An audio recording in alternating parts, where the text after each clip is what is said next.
Perto de hoje, com as informações, com as notícias. Aproveite porque hoje tem muita informação. Às 3 da tarde, que é o novo horário para a gente aqui que está iniciando essa nova fase aqui. Nós estamos para trazer hoje mais uma entrevista importantíssima sobre aquele tema família, né? O tema bom, o tema que a gente, né? O tema que a gente não se descarta porque é um tema atual, é um tema para agora. Gente, o motorista de uma van ficou ferido na manhã desta terça-feira, agora há pouco, após o veículo capotar na via de acesso que liga a Avenida Luiz Eduardo Magalhães, ali a BR-324. E as informações iniciais são que o condutor teve uma lesão na mão e o serviço de atendimento móvel de urgência, o SAMU, já está no local para prestar socorro. A vítima, a Superintendência de Trânsito de Salvador, a Trans Salvador, trabalha para não congestionar o trânsito da região. Ainda não há informação sobre o que causou o acidente ou se outras pessoas ficaram feridas. O motorista de uma van, a informação acaba de chegar aqui, para você que está acompanhando o nosso programa Sinal Aberto. Nesta manhã são 7h06, 7h06. Você fica ligado em tudo que acontece na Bahia, no Brasil e no mundo. Por falar em Brasil, a campanha do abraço mostra a importância no gesto na prevenção do suicídio. É o Setembro Amarelo. Alguns remédios não custam nada e podem salvar vidas, entre eles o abraço, o carinho e uma boa conversa. Esses gestos simples podem evitar que pessoas que estejam deprimidas, no momento de desespero, acabem com a própria vida. No Brasil, a cada 100 mil habitantes, mais de 6 cometem suicídio, segundo a OMS, Organização Mundial da Saúde. Pensando em evitar esse tipo de morte, uma corretora de benefícios lançou a campanha do abraço, neste Setembro Amarelo, mês de prevenção ao suicídio. Foram distribuídos milhares de abraços em empresas e um especialista revelou aos empregados o que acontece no corpo de quem é abraçado. O clínico geral Flávio Arruda explica. Da parte biológica, a gente tem que o abraço pode liberar algumas endorfinas, algumas substâncias que podem acalmar a pessoa, pode relaxar. Isso também a gente tem a parte psicológica, de que é a gente abrir um canal de comunicação entre as duas pessoas, quem está sendo abraçado e quem está abraçando. A coordenadora da campanha do abraço, Roberta Diniz, destaca como foi a iniciativa. A gente deu mais de 2.000 abraços, a gente foi em muitos lugares, a gente recebeu um feedback maravilhoso, inclusive falando o tanto que isso foi importante, que na verdade muita gente não tem noção do tanto que um abraço pode tocar as pessoas. E muitos brasileiros concordam que o abraço, a atenção e a conversa podem mudar a vida de pessoas deprimidas. Eu acho que nesse caso tem que ter um abraço para apoiar a pessoa, né? A pessoa fica muito triste quando está deprimida. Eu acredito que todos nós precisamos de afeto, precisamos desse contato com as pessoas, nós somos seres sociais. Então eu acredito que é muito importante, né? A pessoa acaba se sentindo melhor. Bem, tecnicamente não sei se ajuda, mas eu me sentiria bem se eu recebesse um abraço, se eu tivesse deprimido. Gosto de abraçar e ser abraçado. Além da campanha do abraço da corretora de benefícios, diversas ações ocorrem por todo o Brasil, até o final deste mês, para conscientizar as pessoas sobre a prevenção ao suicídio. As iniciativas são parte do Setembro Amarelo, que estimula atividades que evitem a morte de pessoas deprimidas, já que a cada 10 suicídios, 9 poderiam ser evitados com a ajuda à pessoa doente. Da Rádio Nacional em Brasília, Dayana Vitor. A gente vem falando aqui sempre sobre essa questão do abraço, né? Não tem o que questionar. Um abraço realmente, ele é tudo de bom, ele é tudo de maravilhoso que você possa dar. E não tem substância química. Aliás, tem a química da energia, a química do toque, né? Do olhar carinhoso, né? Verdadeiro, né? Tudo isso realmente estimula o abraço a melhorar a vida das pessoas. Um homem de identidade não revelada morreu nesta tarde de segunda-feira, né? Ao cair, ele pulou durante a saída do ferryboat Maria Bethânia. O caso aconteceu por volta das 17 horas do sentido Salvador, lá para a ilha de Itaparica. De acordo com informações da International Travessia Salvador, a empresa que administra ali o transporte, o passageiro se lançou da embarcação após 20 minutos de saída do ferry, que precisou retornar para Salvador após o incidente. A vítima chegou a ser resgatada e o atendimento em terra pela equipe do Serviço de Atendimento Móvel de Urgência, o SAMU, informou que o homem não resistiu, né? Ele não resistiu e acabou, por meio de nota, a Internacional Travessia Salvador lamentou o ocorrido e se solidarizou com os familiares, né? Bem, meus amigos, é o seguinte, esse lugar, ferryboat, eu não vejo segurança, né? Não vejo as pessoas tendo ali a segurança, né, uma equipe de segurança para tratar com as pessoas que estão ali usando o ferryboat. É um fato complicador também, viu? É um fato complicador. Precisa ter alguém para observar, para, né, tá ali atento a essas questões. Prova de vida do INSS poderá ser feita pelo celular.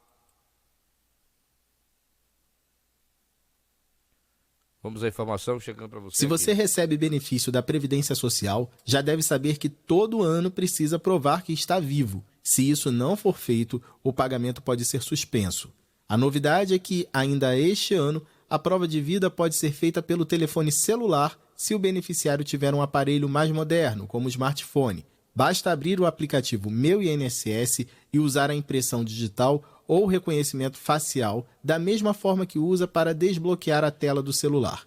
O sistema de reconhecimento biométrico do INSS foi desenvolvido pela Dataprev.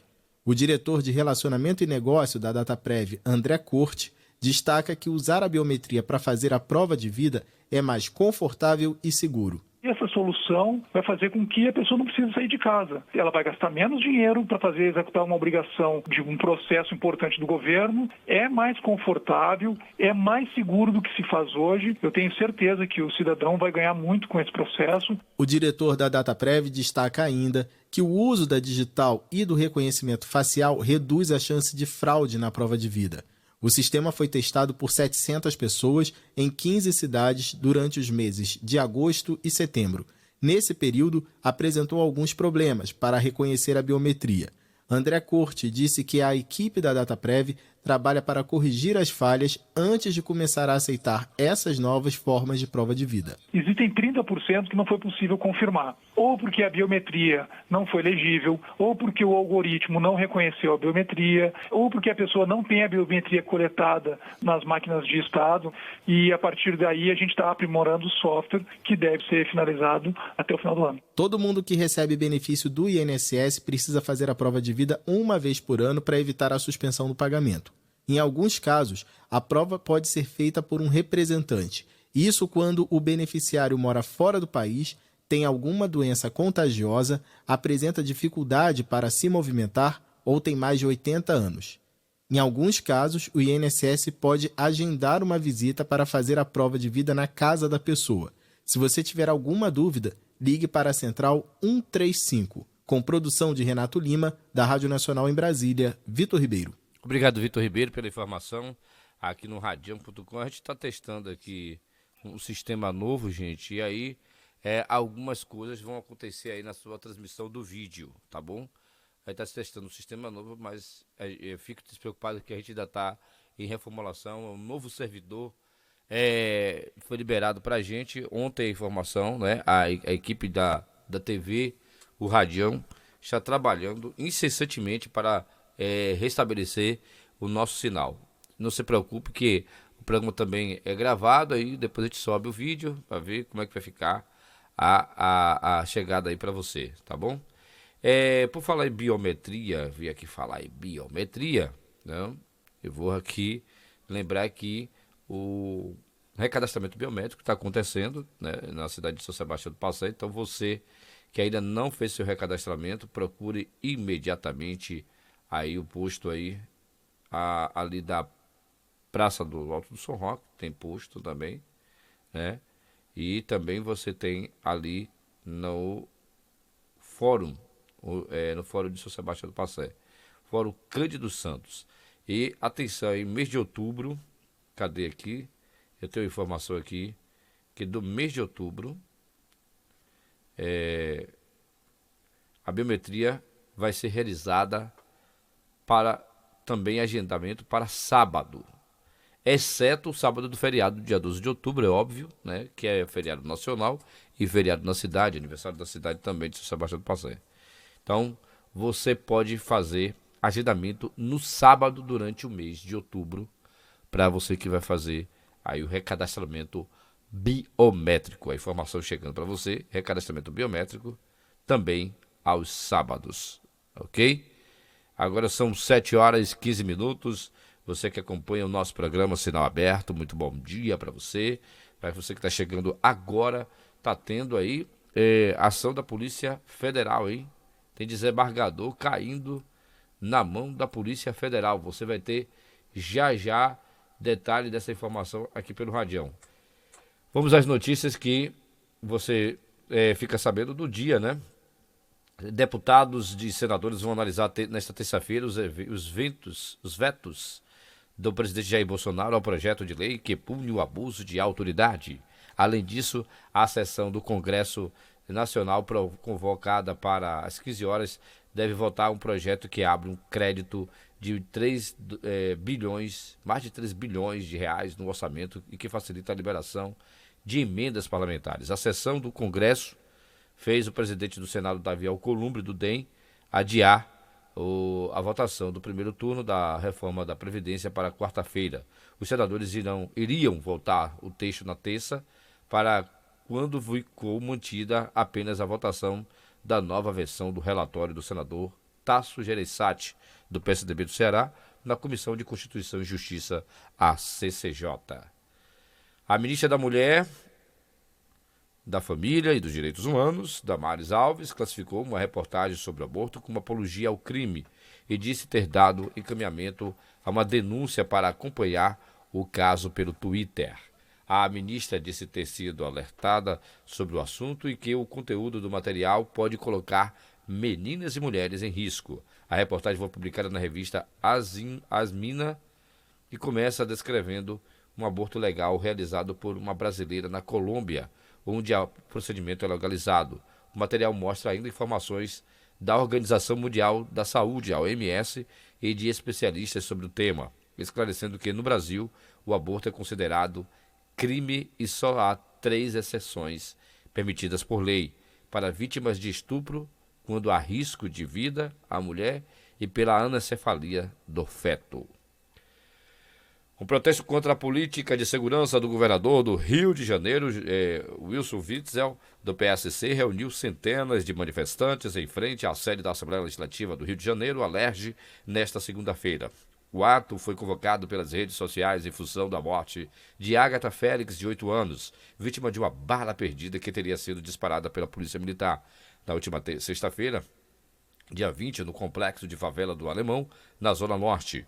Políticos e líderes comunitários discursaram atacando a política de confronto adotada por Witzel.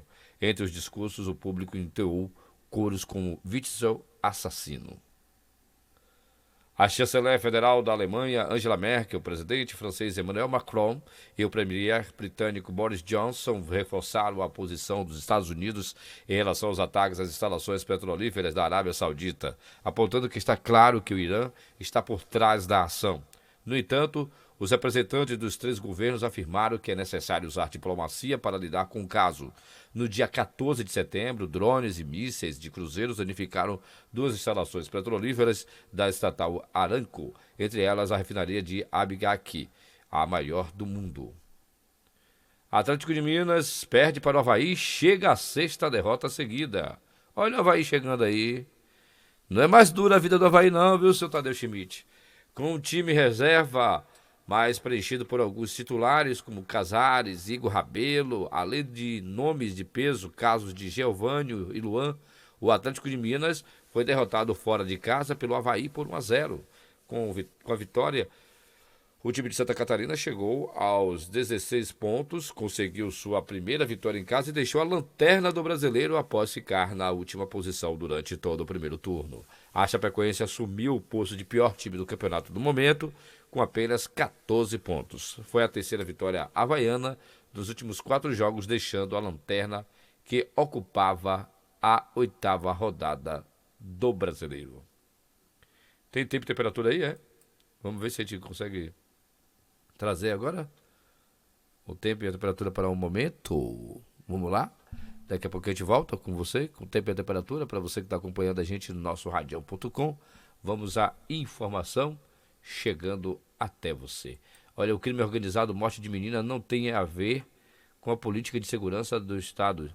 Witzel já vai em defesa, né? O governador do Rio de Janeiro, Wilson Witzel, afirmou em coletiva de imprensa nesta segunda-feira no Palácio Guanabara, sede do governo, que a morte da menina Ágata Félix no complexo de favelas do Alemão, na Zona Norte, foi um ato isolado e não tem relação com a política de segurança do Estado.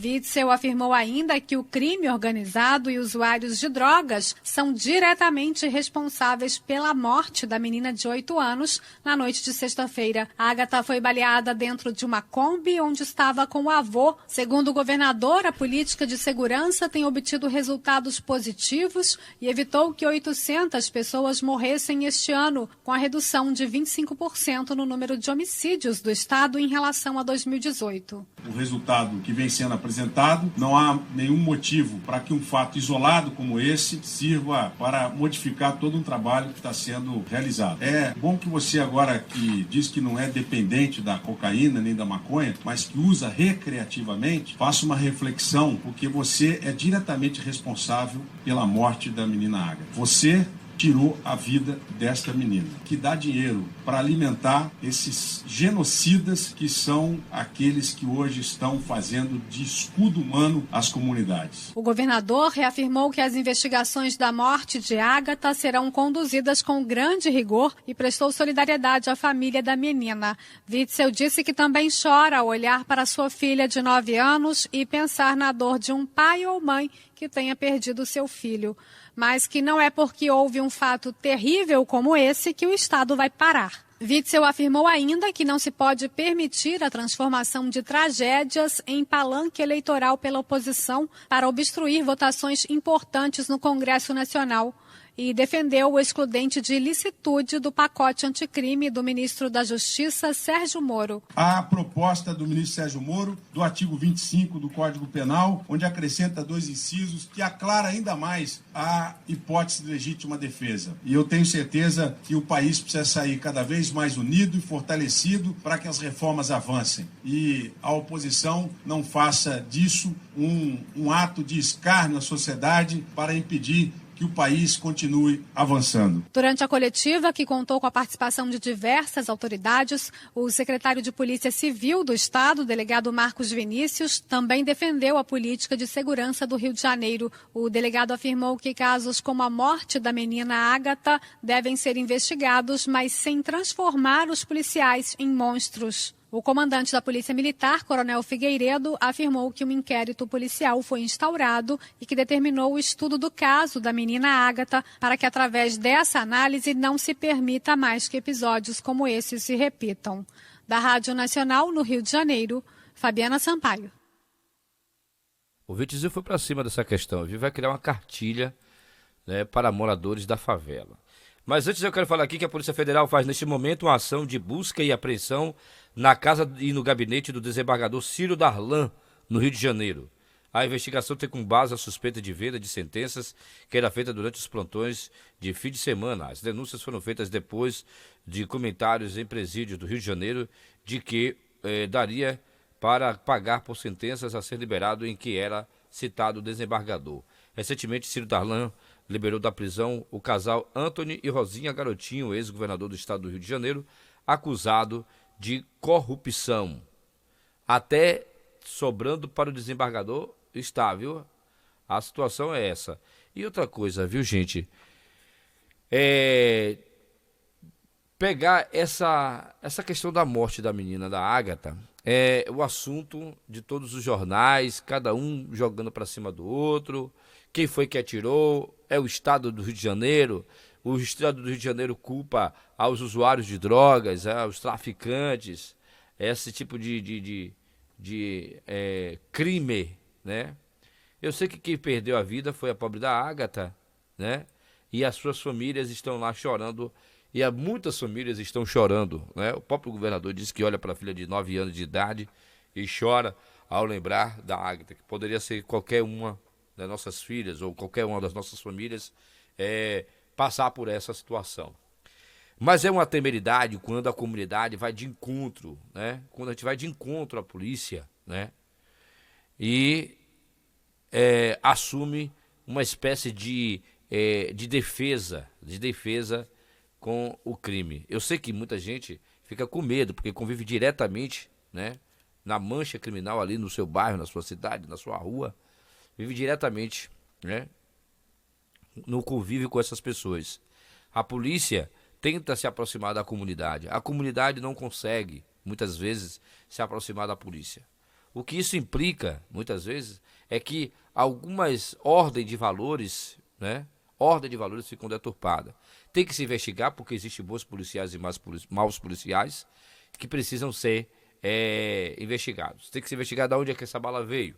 Tem que se investigar todo o processo e colocar os culpados na cadeia, né? E quem faz isso não é as redes sociais, não somos nós da imprensa e não é a opinião pública. Quem faz isso é a justiça, tá bom? Então tem muita gente aí com o martelo da justiça batendo aí, se fazendo de dono da verdade. A maioria dos incêndios na Amazônia é criminoso, hein? 99% dos incêndios que ocorreram na Amazônia foram causados pela ação humana. É o que informam agentes de combate às queimadas na região, vinculados ao governo federal.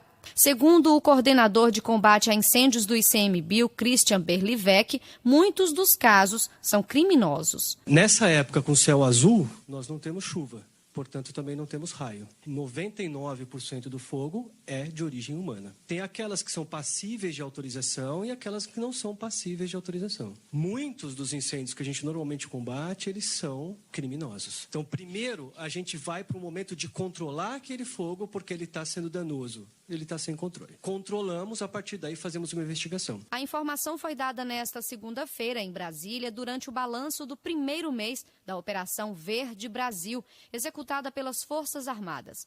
A operação foi autorizada pelo governo federal em 23 de agosto deste ano, por meio da garantia da lei e da ordem ambiental, com previsão de ser encerrada nesta terça-feira. Mas o decreto foi renovado até o dia 24 de outubro. O ministro da Defesa, Fernando Azevedo, que participou da apresentação do balanço, mencionou que não é necessário fazer alarde sobre as queimadas na Amazônia. Eu tive lá também. Eu acho que está longe de uma Amazônia em chamas. A floresta úmida está preservada e não tem queimada. O que tem é aquele arco que o brigadeiro Botelho chama de um arco do fogo, ali realmente preocupa mais. Mas ainda está na média dos outros anos. Não estou dizendo que isso aí é bom.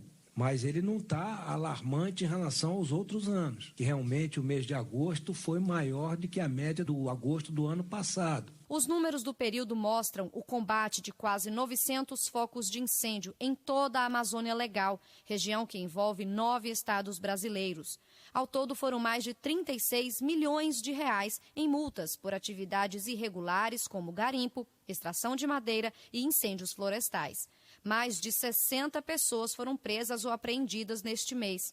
Na Amazônia Legal, as Forças Armadas criaram 3 comandos regionais: o da Amazônia, do Norte e do Oeste, que começa a funcionar a partir desta segunda-feira no combate a focos de incêndio no Mato Grosso, com centro de monitoramento na capital, Cuiabá.